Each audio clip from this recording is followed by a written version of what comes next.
I want to start with a word. The word is gr. In Sumerian, it appears in several contexts, but in military and divine texts, it carries a specific meaning that translates, depending on the scholarly source, as weapon, missile, or pointed object that flies. It is not a sword, it is not a spear, it is not a bow.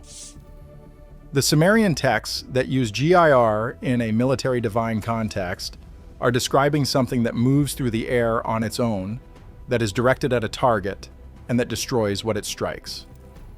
I want to hold that word while I build the context around it, because the word alone is not the argument. The argument is what the texts describe these weapons doing, and to what, and on whose authority, and what the aftermath looked like when they were done. The Era Epic is not a well-known text outside specialist circles. It should be. It is one of the most significant documents in the Babylonian literary tradition. A long, sophisticated poem describing the actions of the god Era, deity of war, plague, and violent death, who temporarily seizes control of divine governance from Marduk and unleashes destruction on the world.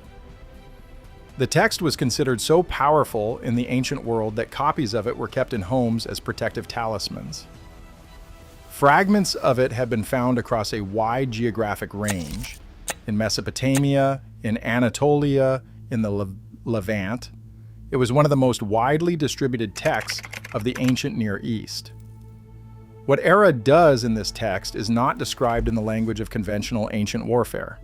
He does not lead armies. He does not besiege cities. He destroys them from a distance suddenly, completely, in ways that the surviving population cannot explain or resist. The cities he targets are not conquered, they are emptied. Their populations do not flee or surrender. They simply cease to exist as functioning communities, and the land around them becomes uninhabitable. The language the text uses for what Era deploys is not the language of swords and arrows. It is the language of something else. Something that strikes from above. Something that produces effects on the land, on the water, on the bodies of those exposed to it, that conventional weapons do not produce. I kept reading the Era Epic and thinking about what category of weapon produces those specific effects. I kept arriving at the same answer, and then I found the other texts. The Lugal-E is a Sumerian hymn to the god Ninurta, warrior son of Enlil, one of the most militarily significant deities in the Sumerian pantheon. It describes a campaign Ninurta conducts against a being called Aseg, who has raised an army of stone warriors in the mountains. The battle is cosmic in scale. Ninurta's primary weapon in this campaign is called the Sharur, a mace in the conventional translation, but a mace that speaks, that advises its wielder, that flies ahead of the battle to assess the enemy's position and returns to report. The Sharur is, in the text, an autonomous weapon. It operates with apparent intelligence, it communicates, it moves independently. I want to pause on that description because an autonomous weapon that communicates with its user, assesses battlefield conditions, and operates without continuous direct control is a specific technological concept. It is not a mace. A mace is the simplest possible weapon, a weighted object on a handle, entirely dependent on the physical force of the person wielding it. The Sharur does not behave like a mace. It behaves like something for which the ancient Sumerians had no precise vocabulary, and for which they therefore used the closest available term. Now, the Malamu. This is a concept that runs through the Sumerian and Akkadian military texts that I find particularly striking. The Malamu is described as a divine radiance or terrifying splendor that surrounds certain divine and royal figures. When it is deployed in a military context, when Ninurta or Enlil or Era directs it against an enemy, the effects described are not symbolic. People fall down. They cannot move.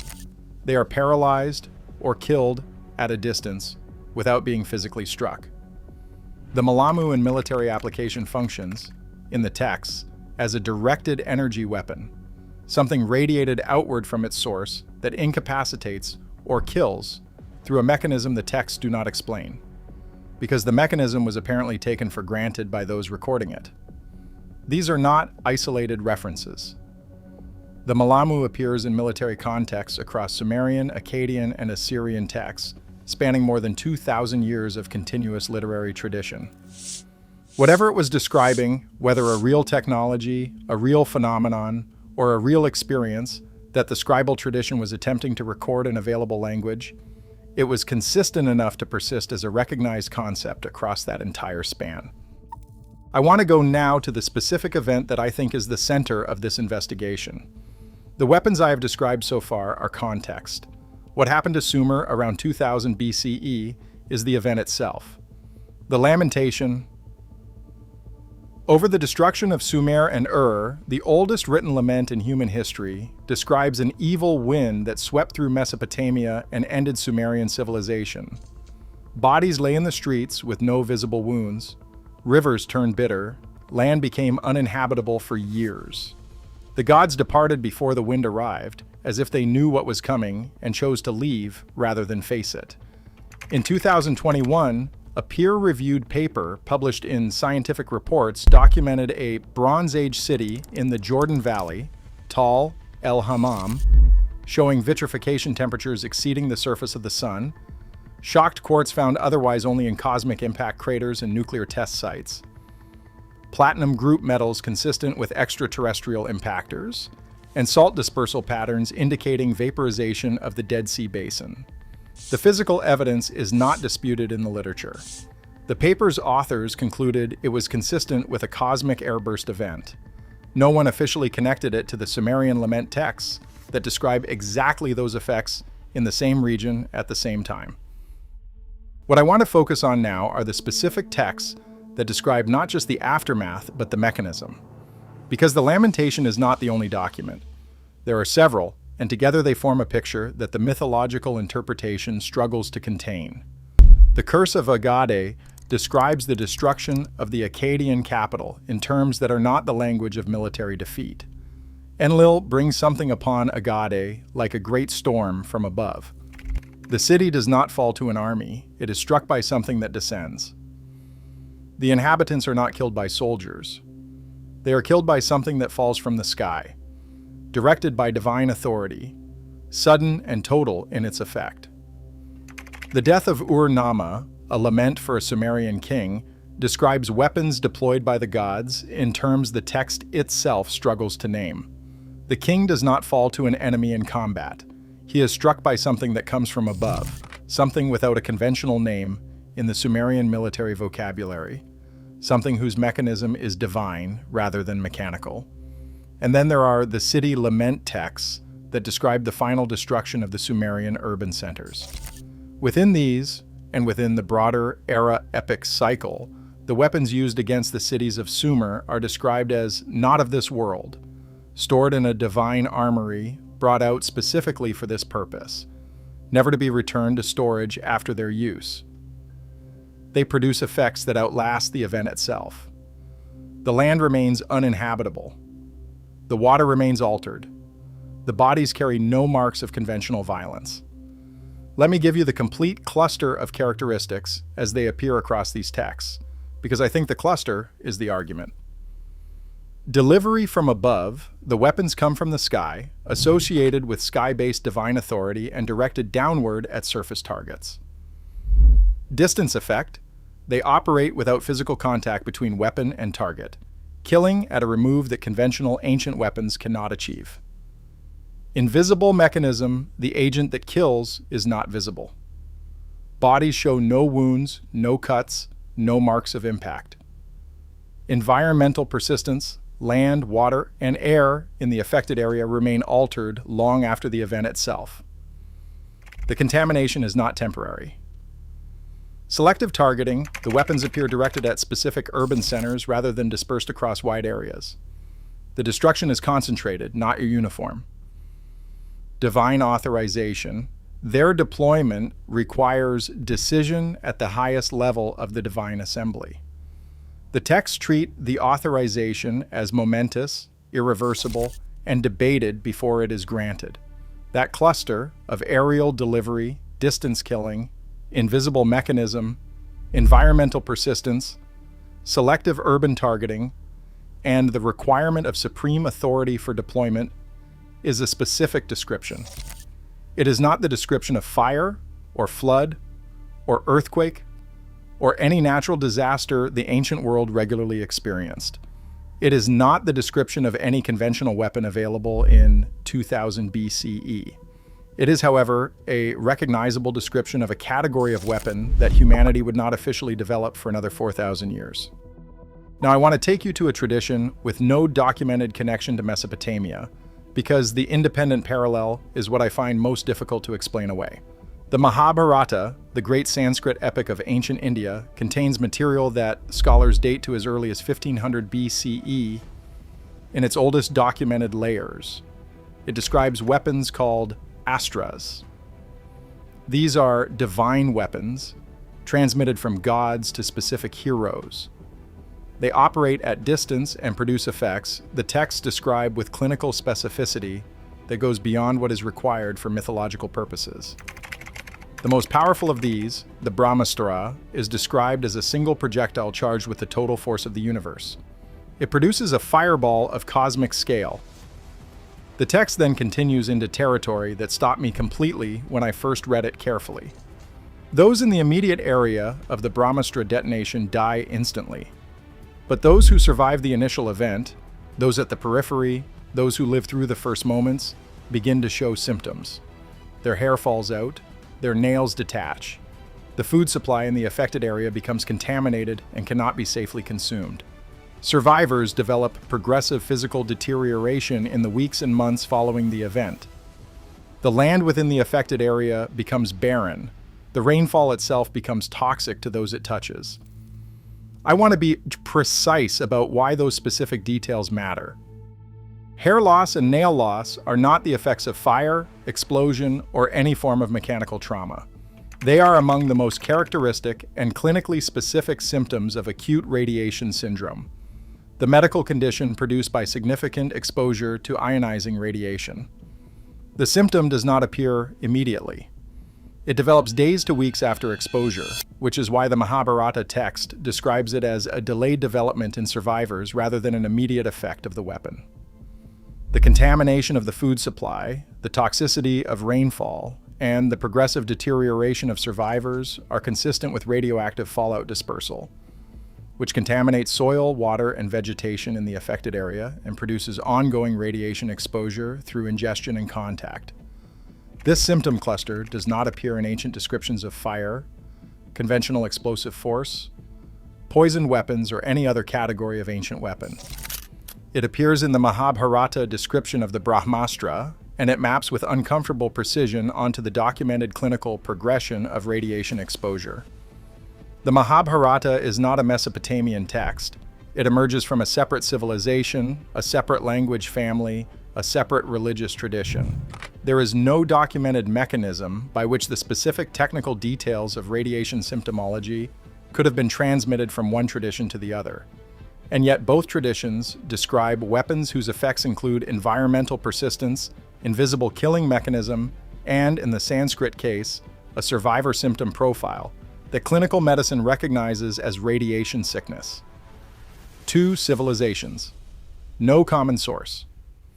The same weapon, described from two different angles. The Mesopotamian texts focus on the environmental aftermath. The Sanskrit text focuses on the human physiological aftermath. Together, they produce a complete picture of what such a weapon would do.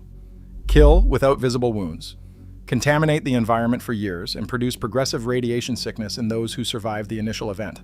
J. Robert Oppenheimer, watching the first nuclear test detonation at the Trinity site in New Mexico in July 1945, reached for the Bhagavad Gita, which is embedded within the Mahabharata, to describe what he witnessed. The specific passage he recalled describes a divine manifestation as equivalent to the simultaneous rising of 1,000 suns.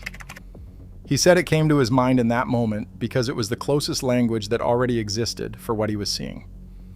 The man who built the first nuclear weapon, at the moment of its first detonation, found that the most adequate existing description of what he was witnessing was in a Sanskrit text thousands of years old. He was not being poetic. He was reaching for precision, and the closest precision available was ancient. What were the Sanskrit poets describing when they wrote those words? What had they seen, or what tradition were they transmitting that produced language adequate to a nuclear detonation, language that the director of the Manhattan Project found more accurate than anything in contemporary vocabulary? Now let me return to the archaeological record, because the textual pattern needs grounding in what is physically in the ground. The Sumerian cities destroyed in the collapse of 2000 BCE, Ur, Nippur, Lagash, Eridu, and Uruk, all show destruction layers from this period. The layers are not uniform. Some are consistent with conventional military destruction. Some show abandonment patterns that precede military activity, population departure before the physical destruction, as if inhabitants received warning and left. Some show destruction characteristics that the conventional military technology of the period cannot fully account for. The Tal el-Hammam site in the Jordan Valley, documented in the 2021 Scientific Reports paper, provides physical evidence of what an extreme energy event in this region looks like in the archaeological record. The signature includes vitrification, shocked quartz, dispersed platinum group metals, and distinctive salt distribution patterns. The physical signature is distinct from conventional military destruction and distinct from natural fire. It is what remains in the ground after an event that briefly produced temperatures exceeding the surface of the sun. That signature has not been formally looked for at the Sumerian destruction sites. The methodology exists. The comparative data from Tal el-Hammam now exists. The research program that would look for matching signatures at Ur, at Nippur, and at the other cities described in the lament texts has not been funded or proposed in the academic literature. Why not? The straightforward answer is that proposing such research would require, at minimum, entertaining the possibility that the Sumerian lament texts are describing a real physical event rather than a mythological construct, and that entertaining that possibility in grant applications and research proposals is institutionally problematic. The evidence does not require that conclusion to motivate the research. The Tal el-Hammam paper was funded and published without its authors claiming anything about divine weapons or ancient catastrophes beyond the physical record. The same methodology applied to Sumerian destruction layers would be legitimate archaeology regardless of what it found. The institutional reluctance is not about the methodology, it is about the implications of certain possible results. The gear is in the tablets, the Sharur is there, the Malamu is there across 2,000 years of continuous Mesopotamian military literature. The Era epic is there. The Brahmastra survivor symptom cluster is in the Sanskrit texts. The Tal el-Hammam paper is in scientific reports. The oldest written grief in human history describes an invisible wind that killed without wounds and left the land unlivable. Oppenheimer stood in the New Mexico desert in 1945, watched the first nuclear fireball rise, and reached for a Sanskrit poem to describe it. What the ancient world was describing when it wrote about divine weapons that fall from the sky, kill without marks, contaminate land and water for years, and require the authorization of the highest authority before deployment, I do not know with certainty. What I know is that the description is specific. It is consistent across independent traditions with no documented common source. It matches a category of weapon we developed in the 20th century with enough precision that the man who built that weapon found ancient poetry more accurate than modern language at the moment of its first use. The tablets are in the museums. The texts are translated and publicly available. The archaeology is in the ground, partially excavated and partially not. Something ended Sumer, something that the people who experienced it and the people who inherited the memory of it described across multiple traditions in language that is specific, consistent, and technically coherent in ways that pure mythology does not require and pure invention does not produce. we should take that description more seriously than we have. The question it raises, what was deployed against the cities of Sumer in 2000 BCE, and by whom and under whose authority, is not answered by pointing at the mythology label and moving on. The answer, whatever it is in the ground and in the tablets, waiting for someone to ask the question with the seriousness it deserves. If you want the complete case, every weapon documented, every source cited, 5 original illustrations, all the archaeology, the full illustrated ebook is released. Please check the link below.